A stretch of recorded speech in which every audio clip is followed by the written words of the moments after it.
তো শঙ্খ ঘোষের তখন গলা খারাপ, উনি একটা লেখা লিখে নিয়ে গেছে। সেই লেখাটা পাঠ করেন কুমার রায়, এবং ওই লেখাটার মধ্যে একটা কথা ছিল যে অসামান্য একটা চিঠি, তার মধ্যে একটা লেখা ছিল যে প্রতাপমত্ততা এবং প্রতাপ অন্ধতা আমাদেরকে এমন একটা জায়গায় দাঁড় করিয়েছে যেটা আমরা বলেছিলাম বা যা আমাদের প্রতিশ্রুতি ছিল সেখান থেকে আমরা অনেক দূরে চলে যাচ্ছি, এবং মানুষের উপর আমরা একটা ভয়ের শাসন, ভয় শব্দটা ব্যবহার করেনি শঙ্খ যেমন করে, একটা চাপ তৈরি হয়ে আছে। এইটা সুস্থতার লক্ষণ না।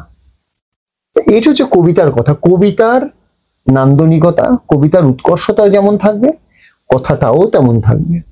আমাদের কখনো কখনো দুটো ঘটে, একটা হচ্ছে কথাটা একটু প্রকট হয়, তার মধ্যে হচ্ছে কাব্য আর থাকে না, আর কখনো কখনো কাব্য এমন প্রকট হয় বাস্তবতাটার খুঁজে পাই না।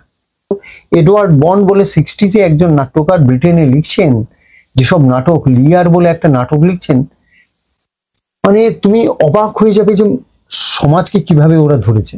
যে রাজা একটা দেয়াল গাঁথা হবে, পার্টিশন মানে বাউন্ডারি ওয়াল দেওয়া হবে, সেইখানে গিয়ে সামান্য গাফিলতিতে এমনি রিভলভার বার করে ফাট করে মানুষটাকে মেরে দেয়।